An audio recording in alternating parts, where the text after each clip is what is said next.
my favorite brother-in-law doing? Well, lucky you. Damn, I forgot how old you are. Come on, give it to me. Hey, my baby. Your ass is old, so I'm gonna let that one slide. Now, I just thought my brother-in-law could use a little extra help, so I said, what the hell? I'm gonna come a little early. My man, you ready to go? Thanks, guys. First shot of the day. Jessie Usher in the house.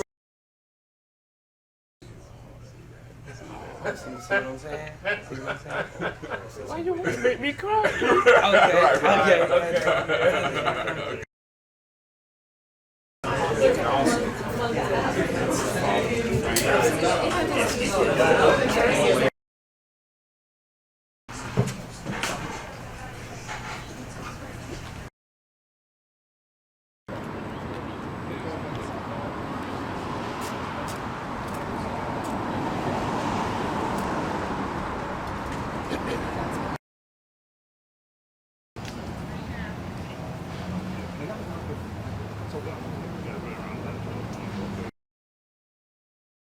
Hey, look.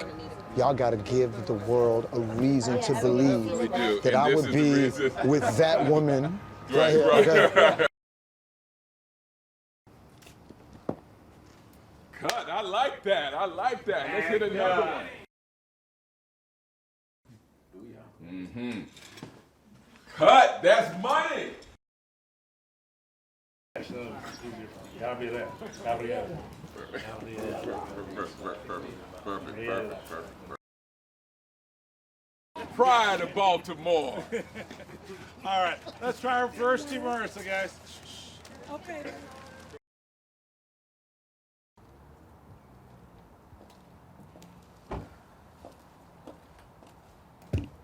Give it to them, sis. Okay, they don't want it though, baby. They don't want it. They still gonna get it. Rachel, how you doing? Hey. You must be Naya. We haven't been properly introduced. I'm Malachi. Yep, Naya.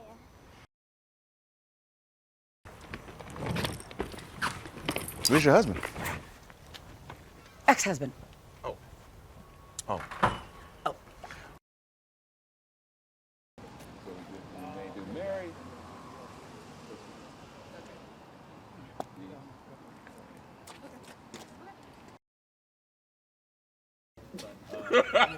I think maybe we got the other one. Yeah.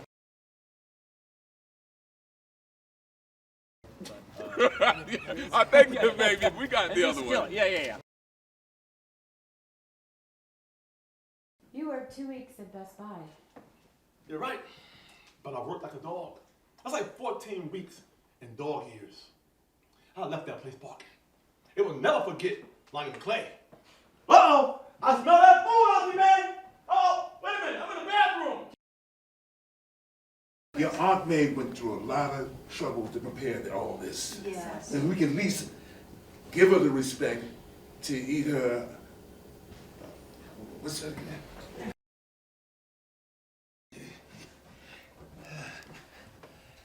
Your mother, she would have turned the whole house into your campaign headquarters. It's got to be. I done messed up, you ready? And Lonnie, I'm gonna need you to get the dustpan so we can get these little things up off the floor. Pine needles. Thank you, sugar. That's what they are, pine needle. I'll take care of it for you. Thank you, Lonnie. I just want to say, I love how your hair just wraps your face. It's like Thank you, Lonnie. like a peach with makeup on it and a wig on top of it. Get your ass in the kitchen and get the I dustpan. figured that pan for you. Uh-huh. Where's the broom at?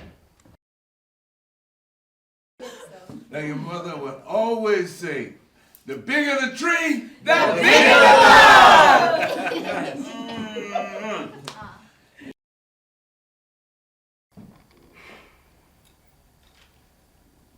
Well, sis, we're gonna get through it. We're gonna get through it. Cut. Good.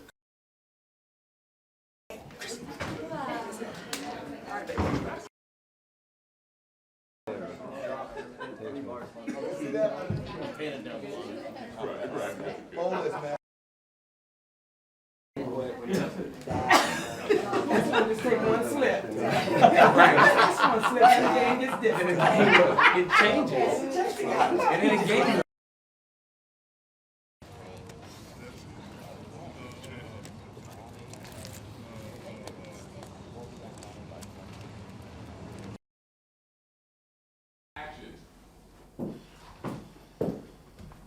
Hey, what are you doing here? Hey, Merry Christmas. Yeah, You invited me. I did. You didn't get my message. No.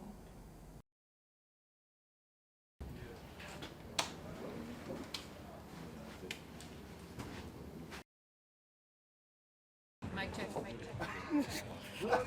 Oh!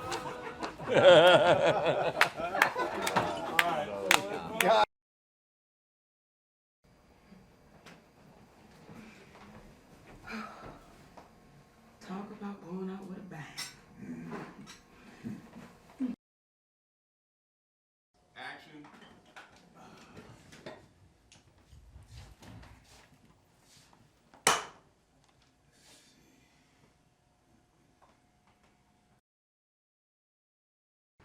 I'm gonna make a nice pack.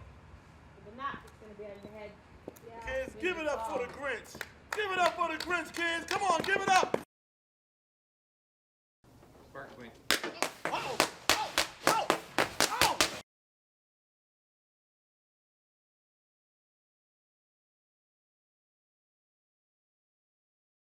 Action.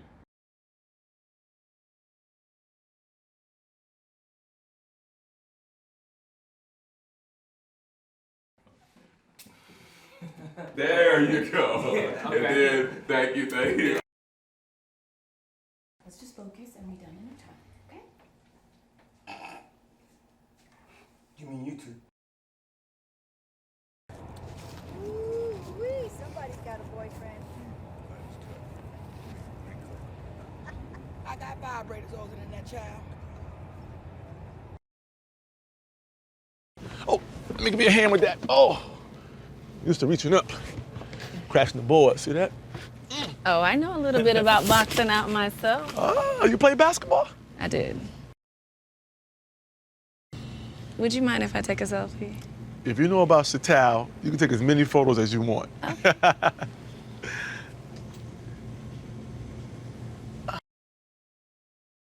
So, who's Munchie?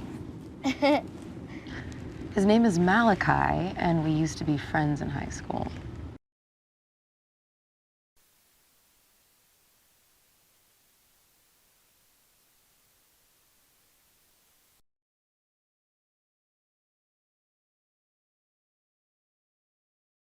My great-grandmother, the favorite dish was her sweet potato pie. And I can just taste it as I'm talking to you. I could just taste it like it was yesterday. And I remember when she passed away, the first holiday, I asked my mother, she said, well, I'm gonna make Mama's pie. And, so everybody would feel like we're, still all together. And we were like, oh, that's beautiful, yeah, yeah, yeah. And we were at the table and she made the pie. And nobody was eating it. We were all looking around. She was like, well, how does everybody enjoy the pie? And I think it was my uncle that said, well, this don't taste like Mama's pie. And then we all just started, laughing. And I've been wanting to taste my great-grandmother's sweet potato pie for 15-some years now, and no one can make it. So that was kind of the foundation of this story of, of this pie, of losing someone and then wanting to reconnect with them through the sensation of taste. Well, Gabrielle has been in 1 million movies, first of all. So, she brings in not only what she does in front of the camera, but she brings in a wealth of experience behind the camera. So as many times I go to Gab and say, I'm in a tight spot. I mean, either, don't have enough time or I need to figure out how to cover it. And I would just go and gab and whisper and say, what would you do here? What have you experienced, been done? And she would, hey, you may want to try this, this, and that, and the other. So it was good having her not only in front of the camera, but having somebody that I could, lean on behind the camera as well.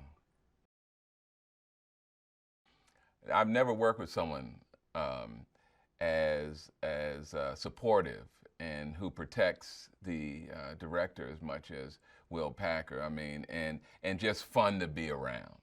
And he too will come and whisper.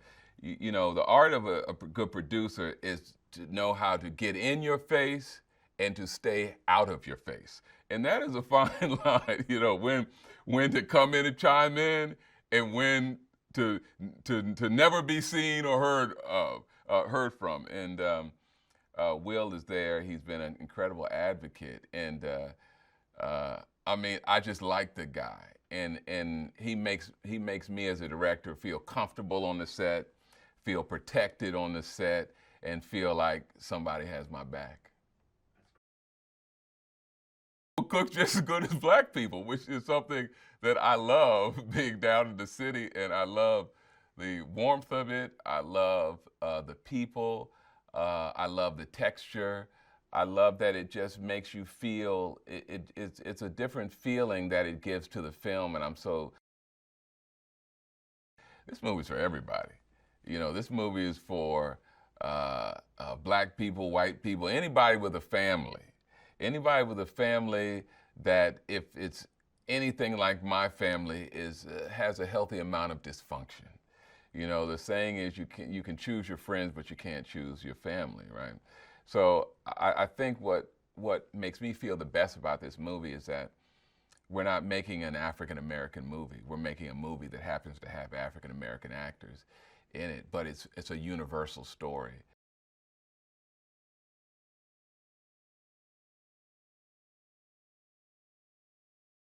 Oh, it's great. The thing about Dave Talbert is that he's a director that he's passionate about his projects, and you always know how he feels about a take immediately. Some directors you don't know because they're quiet, and they'll sit and they'll say, okay, that's pretty good, let's do it again, and they may really enjoy it or maybe not. Dave lets you know. You can hear him bellowing behind the camera. You can hear him yelling, I love it, it was perfect, or that big, hearty, deep, resonant laugh that he has. And the actors really love it because they know when they got it right. If they don't hear Dave yelling behind the camera, they know they got to do it again. But they always know because he gives them great feedback when they nail it.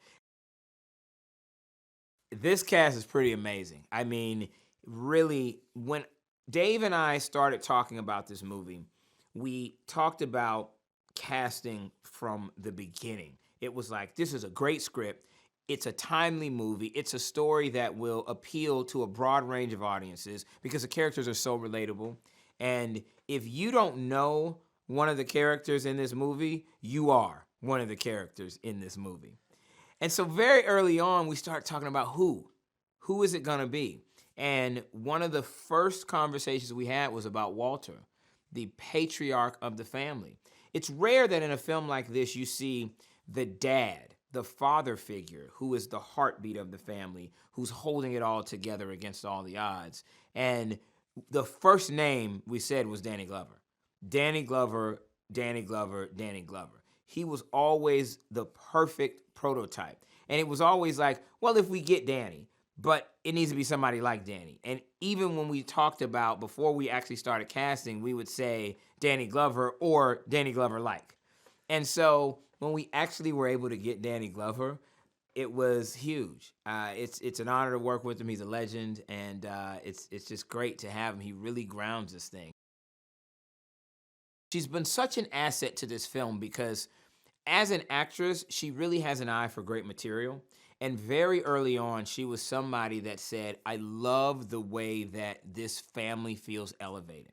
This is something that other actors are going to respond to this is something that will resonate with actors. And with her having that sensibility, it was great. So when we went out and talked to our cast members, we had Gabrielle on board. She was the first person on board. She was the first person I went to. And once she said yes and agreed to come on and be an executive producer, it really helped pave the way for other actors to get involved because one of their peers was having a guiding hand in the project. So, and I love Gab because she's, equal parts funny, smart, witty, and gorgeous. I mean, what's better? Hi, Vale here with more on comedy for you. Now, when you think of comedy, you don't necessarily link comedy movies to the Oscars. In fact, very rarely have comedy films won the Best Picture Oscar. The following have been the only comedies that have won Best Picture.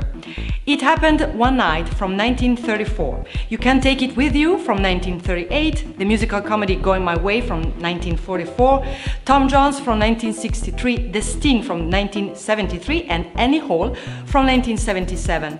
There are other borderline or hybrid comedies that have won the award, including The Apartment from 1960, Terms of Endearment from 1983, Driving Miss Daisy from 1989, Forrest Gump from 1994, Shakespeare in Love from 1998, and two dark comedies, American Beauty from 1999 and Birdman from 2014.